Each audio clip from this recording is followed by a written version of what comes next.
Today, a very important video, 4 fundamentals of mixing. It's the stuff you should follow 100%. Those are the biggest beginner mistakes and also things that even a pro producer should constantly remind themselves of, because it's stuff you forget and tend to not do, but you should. So let's get started with number 1. First up, kick and bass. Getting those two right will improve 100% every kind of mix. There are a couple of techniques here for demonstration, just like a quick, simple project. It's just literally like a 16th bass note and a kick drum. Selecting your sounds and samples, very, very important. The kick is nice, the bass I would usually tweak probably a whole lot more, but let's listen to both of them together. And I've opened up the analyzer. In there you can see the balance between the kick and bass. So let me solo them individually and then both together again.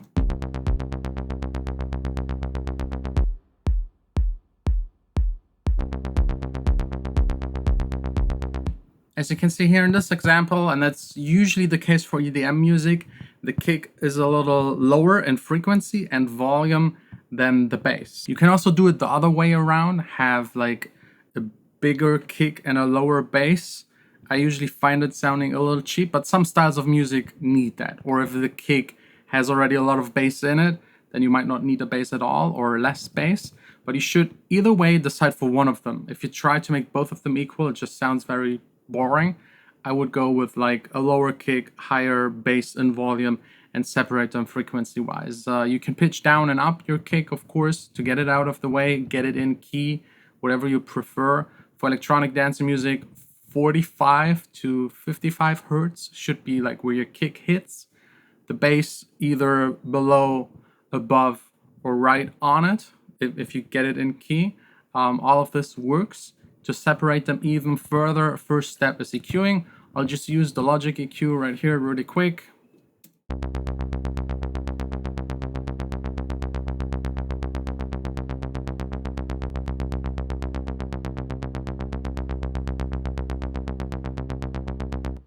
There's no problem cutting a little into the sound. Usually for low cut, you cut into the sound until you can hear it. Back off a little again. Make it really loud if you're listening to bass, so you can actually hear it depending on your speakers and kind of setup. For the kick, you can also low cut it. I personally don't do it because the samples I use are already processed. By the way, if you're interested, the kicks that you're hearing and a lot of the bass sounds, I've made an entire preset pack. You can get it. It's like an introduction price right now, so half. It's linked down below in the description. All of it is in there. Go check it out. Let's continue.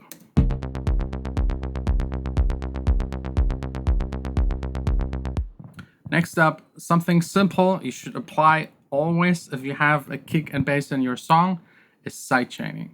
I personally prefer to use the Pro G, and then you put it, I got like a preset for it, sidechain. You put it into the ducking mode and then feed it the kick drum. So basically it's like a compressor sidechaining. You could also use LFO tool or like a normal compressor, but I personally find that the Pro G has like the fastest reaction time, especially once your project gets like fuller and fuller. LFO tool and some other, like, they lag a little behind.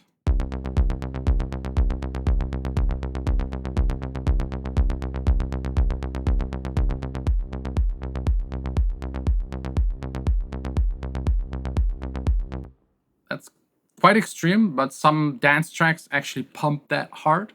It's part of the aesthetic, it's part of the sound. That's how you get the kick to cut through. And I would also use it on any other kind of music, but in a way more subtle way.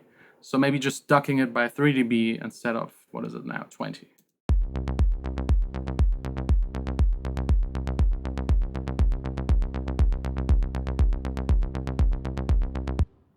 And then you can use the filter for the sidechain. So maybe just the low frequencies get sidechained if you don't want to have that pumpy feeling, but always consider a sidechain on your bass against the kick. Also a little quick tip you can use by isotope. Where is it? Isotope. Usually put this towards the master chain and more once you have like the musical idea ready, But let's put it on here really quick. Low end focus helps you. It's almost like cheating. It helps you to clean up the low end.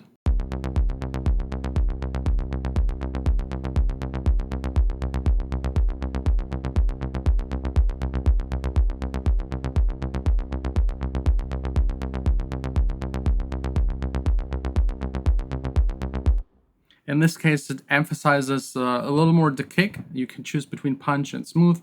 I usually put it in MS mode and just do it for the mid signal. There's usually nothing on the sides, but yeah, I add contrast, but usually just like maybe 10%. Just like it's a hint.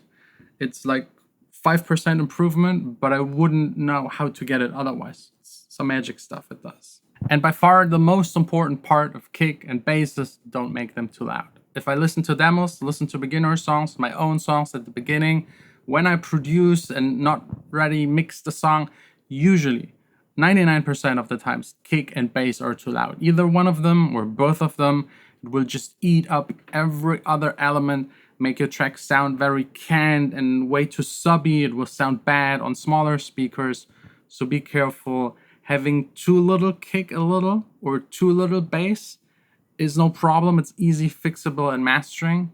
It sounds better and opener, and nowadays a lot of like bigger pop songs have very short kicks, very little bass actually, just to make them sound brighter and louder and make them just like stand out more in the loudness war, so people actually listen to it. And most people listen to these kind of songs on phones, so it doesn't matter really that much. Next up, the big part, vocals. To fix your mix, the vocals are the most important. Let's dive deep into this track right here. So this is the entire vocal section with doubles, some AI, harmonizing, and other stuff. But let's maybe just focus, because I can't play you everything of it. It's not released yet. Maybe just the verse and just the vocal. I can take the blame when it goes wrong. You can be insane, but you're the one I call to win. I know I could use a friend. It's heavily processed. It's still just a placeholder vocal, because the singer actually like exported it with some effects. That's the dry vocal. I can take the blame when it goes wrong. You can be insane, but you're the one I call to win. And that's really annoying, because once you add compression and everything else, it gets emphasized even more. So she needs to resend it to me and redo it basically. But let's go through the stuff I put on there. First up is a noise gate. Just use the Logic one to get rid of any kind of noise, because again, we compress it, it gets emphasized. I use Auto Volume by Melda.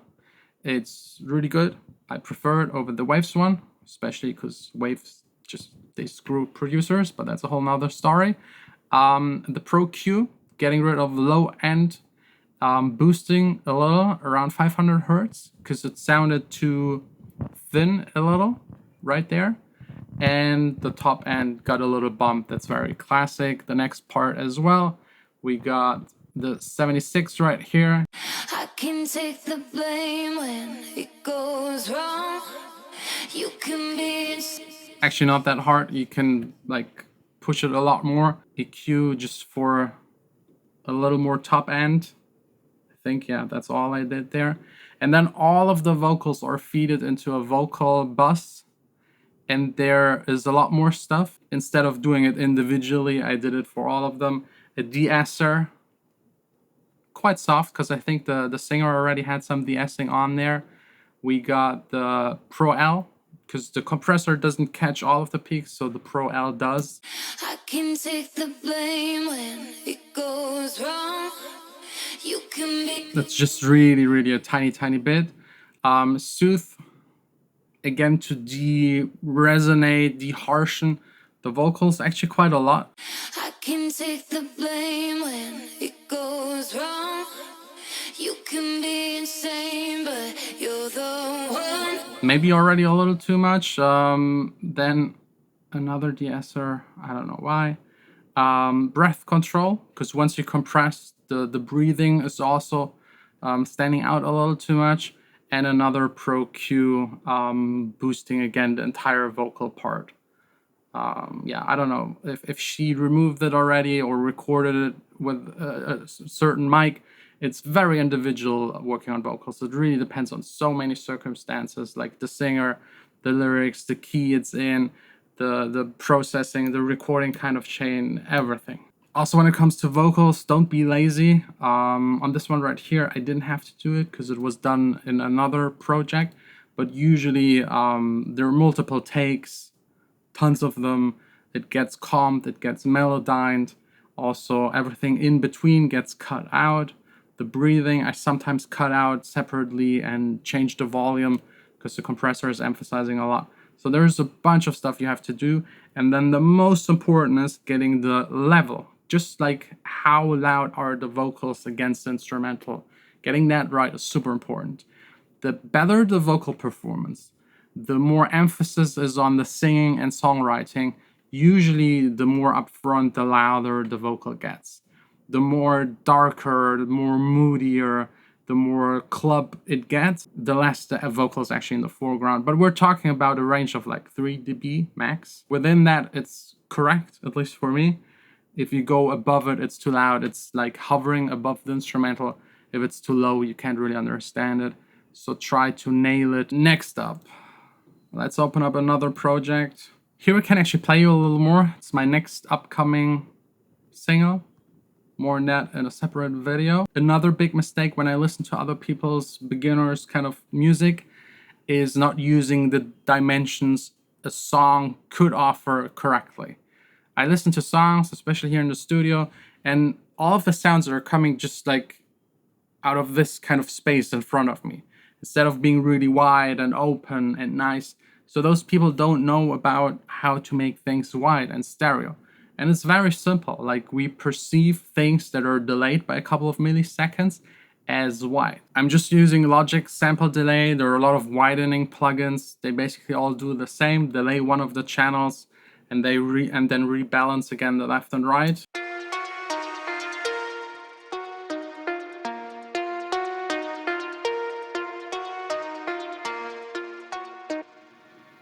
Let's put utility on there, so it's even more drastic listening to it in mono.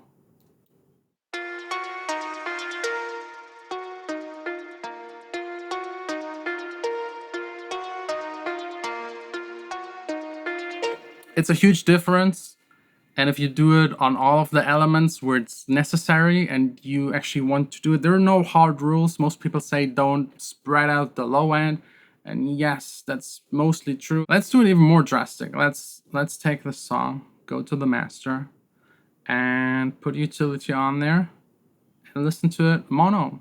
I sometimes get songs that are where every element is mono, and then just maybe the reverb and delay have like a little spread to it. It sounds really bad. Lags, they will never catch up. All we have is just maybe enough. So relax, they will never catch up. So that's like a whole dimension some people don't know about, don't use, don't misuse, because that's also, you could put things in anti-phase. It sounds really interesting and cool on certain elements. I personally like make all of the main lead guitar stuff wide, everything that could compete with the vocal, because the vocal is mostly center, and then the harmonies and doubles are also usually wide or panned left and right. And for drums, sometimes the hi-hats I widen them, sometimes the snare or clap, depending on the song, depending on the feel that I want to go for. Kicks, sub basses usually stay in the middle, but the top bass I make wide. I just absolutely love wide top basses. It sounds amazing. Maybe even like give them a little chorus and movement. There is nothing that speaks against it. Same goes for reverb. It's another dimension. Like, we have the wide, and we have also the depth. If you don't have reverb on most parts and the correct reverb with the right settings, it will sound really, really awful. And number 4 of like improving your mix as fast as possible, things you should look out for, It's part of modern music, of the modern sound. Saturate like everything a lot. Like most music is heavily saturated, OTT, compressed. Every sound gets pushed. This is how you get this minimal sound that still sounds huge. So we could go through this right here really quick. We got nothing on the kick, nothing on the top kick. We got corrosion, nice distortion plugin on the snare. Let's play it with and without.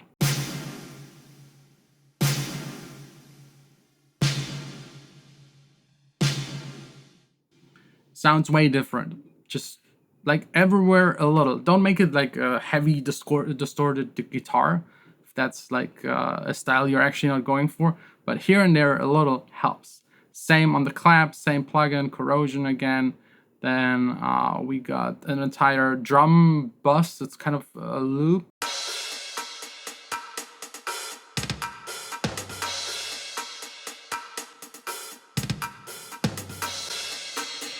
Just a tiny bit of chroma glow. Absolutely love it. It's new, included in Logic. Also hi-hats, chroma glow a little bit. The main pad sound in the third chorus.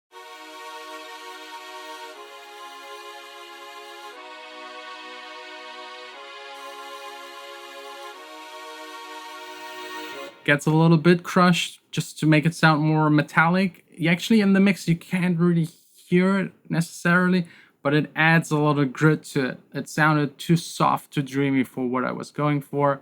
Then we got Saturn on this sound right here.